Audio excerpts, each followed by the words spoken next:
It's Friday the 13th and we know you're feeling superstitious. After our list of real Friday the 13th stories, it may be leaving you hiding at home waiting for the next day. From some of the largest environmental disasters to even the death of Tupac himself, Friday the 13th is quite possibly the most unluckiest day ever. I'm your host, Angelo Guerrero, and here are your top 10 Friday the 13th stories that really happened. Starting our list right at number 10, quite possibly the most paranoid man on Friday the 13th, we have retired bus conductor Bob Renfrey. He spent every Friday the 13th in his bed after a series of repeated bad luck on that day. He was very suspicious of the day, and to some extent, he had frigatrisca never saying that again.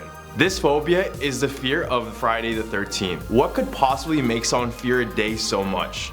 Well, on Friday the 13th, Bob rode off 4 cars, fell into a river, crashed a motorcycle, and walked through a plate glass door. So you really can't blame the man and his personal hatred. It went as far as during a 1987 interview with Fame News, Bob literally got transported in a stretcher, placed inside of an ambulance just to relocate to Birmingham due to it being a Friday the 13th. Shockingly, at our number 9 spot, we have Tupac Shakur's death. On September 7, 1996 in Las Vegas, famous rapper Tupac Shakur was shot in a still unsolved drive-by shooting. He would succumb to his injuries 6 days later, and guess what day that was? Well, you guessed it, it was Friday the 13th. Theories on the ultimate motive for the murder quickly became the media spotlight. Could it be a business dispute? Could it be personal feuds? Or was it an East versus West Coast beef? No one will ever know. Now, his Friday the 13th will forever mark the anniversary of his unlucky demise. We had to mention origin story, so at number 8, we have the roots in Christianity. According to biblical tradition, 13 guests consisted of 12 disciples and Jesus attended the Last Supper,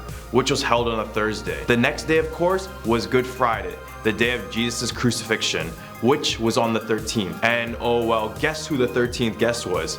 None other than Judas, the one who betrayed Jesus himself. The seating arrangement at the Last Supper is believed to have given rise to a long-standing Christian superstition that having 13 guests at a table was a bad omen, specifically that it was courting death. That's not all. It's said that Friday the 13th was the day Adam and Eve ate the forbidden fruit, the day where Cain murdered his only brother Abel, and even when Noah's Ark set sail into the Great Flood. With the Bible being quite possibly the most popular book in history, it's not a surprise that many people believe Friday the 13th to be the sign of bad times to come. Taking our number 7 spot, we have the Knights Templar. The Knights Templar was a Christian order with the purpose to protect pilgrims in the Holy Land during the Crusade period. They also formed an important part of the Crusader army during the war. As a result, they became enormously powerful and wealthy, eventually buying and owning multiple castles and churches all over Europe. Then in 1307, Philip IV from France was heavily indebted to the Templars and sought to seize their wealth and their power. But on the notorious Friday the 13th in October 1307,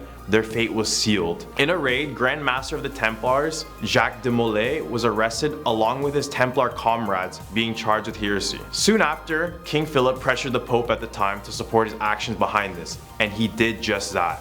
The Pope would issue a bill that made all Christian kings able to seize Templar property, which destroyed the Templar order, and Jacques de Molay was sentenced to death. Call it one very unlucky Friday the 13th. Infecting our number 6 spot, we have the Jerusalem virus. The Jerusalem virus is one of the oldest computer viruses dating back to 1987. However, this virus is not like any other regular computer virus. It was called a logic bomb, which for all of you non-computer geeks is basically when a piece of code gets inserted into a device when specific conditions are met. In this case, the conditions were Friday the 13th. To activate the virus, the calendar would only have to hit Friday the 13th and all the program and files that were being used would be infected or eliminated. There wasn't a specific method to spread the virus, but it was done through normal systems like floppies, CD-ROMs, or attachments in emails. Remember, this was 1987. Let's not think ahead of ourselves. The general Friday the 13th connection led some to speculate about whether the virus was designed by someone religious or superstitious. Eventually, the virus ceased to cause problems for newer operating systems,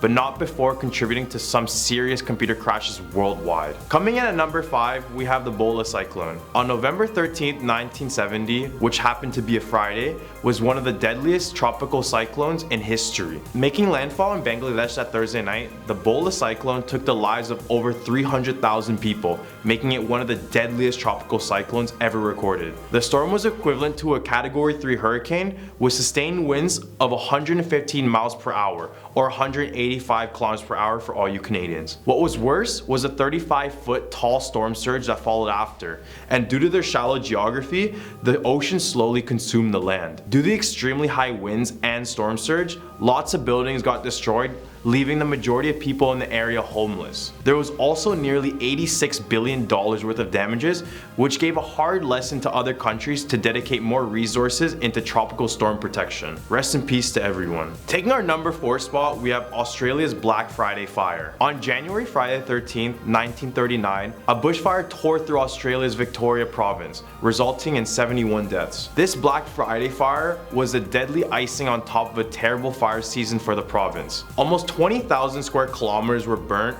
several towns were entirely destroyed, including over 1,000 homes and 71 sawmills. But how did it manage to spread so easily? Well, the summer of 1939 had only been hot and dry, with several fires here and there.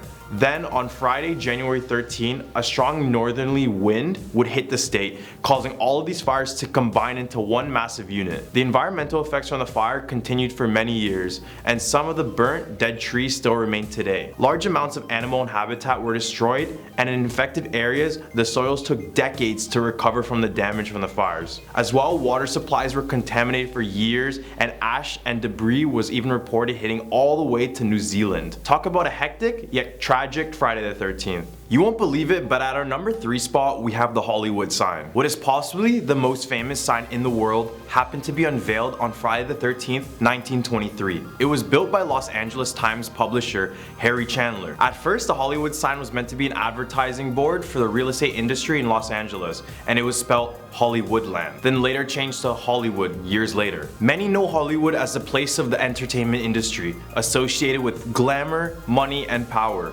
However, it also has a very dark side of substance abuse, assault, and publicity stunts. The list goes on and on. Hollywood is far from paradise, and the fact that the sign was placed on a Friday the 13th adds more to the belief that this day is truly an unknown tragedy. All the way at our number 2 spot, we have the Uruguayan Air Force Flight 571. On October 13, 1972, which was a Friday, a plane carrying the Uruguayan national rugby team tragically crashed in the Chilean mountains. Most of the 45 on board were in their late teens and early 20s, traveling from Uruguay to play an exhibition game in Chile. 12 of the 45 passengers died immediately after impact. Despite surviving, the remaining 33 passengers had an even worse time. You might be thinking, what could possibly be worse than dying? Well, to survive, they would have to eat the bodies of their fellow teammates, coaches, and pilots. That was quite literally the only source of food available, and to make things go from bad to worse, an avalanche came down, killing 8 more of them. Others would die from the lack of medical tools. After 72 days of cannibalism, hallucinations, and with no will to live,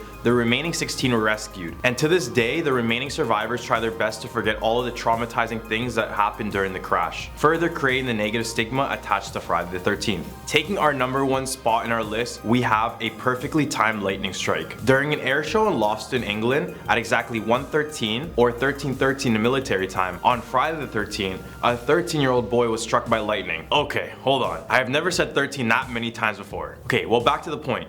This boy was then immediately taken to the hospital with only a minor burn on his shoulder, which is very odd because a lightning strike has an estimated 300 million volts, and to put that into comparison, a household electrical current is only around 120 volts. The coincidence of the situation alone would make anyone superstitious about this day, but after hearing all of our stories on our list, I think it's best to avoid this day altogether. Well, there we have it, our top 10 Friday the 13th stories that really happened. Did anything on our list surprise you, or are you still superstitious about this day? Let us know in the comment section down below with your thoughts. Thank you for watching this video and have a good day.